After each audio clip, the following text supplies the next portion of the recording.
AP deputy CM Pawan Kalyan పై MLC Addanki Dayakar ఆగ్రహం వ్యక్తం చేశారు. పవన్ కళ్యాణ్ ప్రజల మధ్య చిచ్చు పెట్టేలా వ్యవహరిస్తున్నారని ఆరోపించారు. అలాగే పవన్ కళ్యాణ్ బీజేపీ కోసం పని చేస్తున్నారని విమర్శించారు. తెలంగాణ రాష్ట్రం ప్రశాంతంగా ఉండటం కొందరికి ఇష్టం లేకుండా ఇలాంటి రాజకీయ వ్యాఖ్యలు చేస్తున్నారని ఆయన అభిప్రాయపడ్డారు.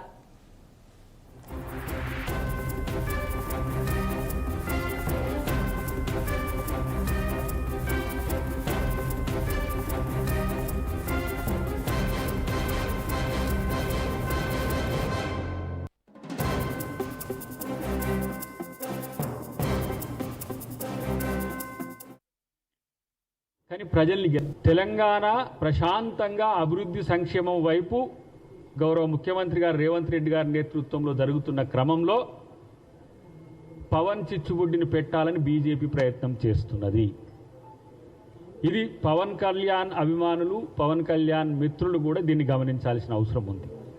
ఎందుకంటే ప్రభుత్వం ఎప్పుడు కూడా వైషమ్యాలను పెంచే దిశగా అనుమతులు ఇవ్వదు. దాని ప్రాథమిక డ్యూటీ కూడా, ప్రభుత్వం యొక్క డ్యూటీ కూడా. ఇక్కడ మోదీ గారు వచ్చిపోయిన తర్వాత ఏదో పెద్ద మార్పు జరుగుతుందని బీజేపీ వాళ్ళు అంటున్నారు. నాకు అర్థం కాలే. టార్గెట్ తెలంగాణ అంటే మాకు అర్థం కాలే.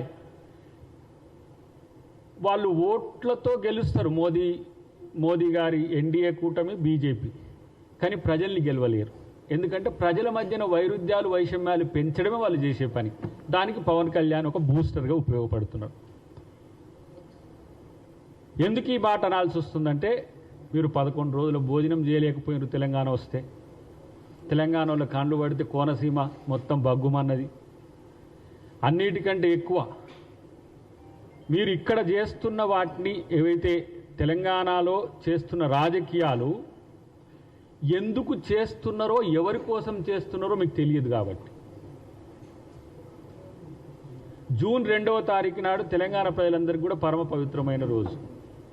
మరి ఆ రోజున మీరు వైషమ్యాలు పెట్టే కుట్రలు చేస్తా అంటే ప్రెస్ మీట్లకు, మీటింగ్లకు ఎట్లా పర్మిషన్స్ వస్తాయి మిత్రమా? అంటే తెలంగాణ సమాజం ఎడ్డిదనుకున్నారా, లేకపోతే తెలంగాణ సమాజం ఏమైనా తెలివి తక్కువదనుకొని ప్రయోగాలు తెలంగాణ మీద చేస్తున్నారా?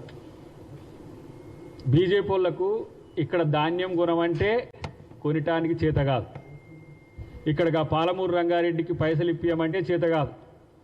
ప్రాణహిత చేవెళ్ల ప్రాజెక్టుకో తుమ్మిడిహెట్టు దగ్గర మహారాష్ట్రలతో మీ ప్రభుత్వం ఉంది మాట్లాడి అక్కడ పర్మిషన్స్ ఇప్పియమంటే చేత కాదు. కనీసం మేం కొనే ధరకైనా ఎంఎస్పీకి మీరు ఒడ్లు కొనండి అని చెప్తే కూడా చేత కాదు. తెలంగాణ ప్రశాంతంగా అభివృద్ధి సంక్షేమం వైపు గౌరవ ముఖ్యమంత్రి గారు రేవంత్ రెడ్డి గారి నేతృత్వంలో జరుగుతున్న క్రమంలో పవన్ చిచ్చుబుడ్డిని పెట్టాలని బీజేపీ ప్రయత్నం చేస్తున్నది. ఇది పవన్ కళ్యాణ్ అభిమానులు, పవన్ కళ్యాణ్ మిత్రులు కూడా దీన్ని గమనించాల్సిన అవసరం ఉంది. ఎందుకంటే ప్రభుత్వం ఎప్పుడు కూడా వైషమ్యాలను పెంచే దిశగా అనుమతులు ఇవ్వదు. దాని ప్రాథమిక డ్యూటీ కూడా, ప్రభుత్వం యొక్క డ్యూటీ కూడా. ఇక్కడ మోదీ గారు వచ్చిపోయిన తర్వాత ఏదో పెద్ద మార్పు జరుగుతుందని బీజేపీ వాళ్ళు అంటున్నారు. నాకు అర్థం కాలే. టార్గెట్ తెలంగాణ అంటే మాకు అర్థం కాలే. వాళ్ళు ఓట్లతో గెలుస్తారు. మోదీ గారి ఎన్డీఏ కూటమి బీజేపీ,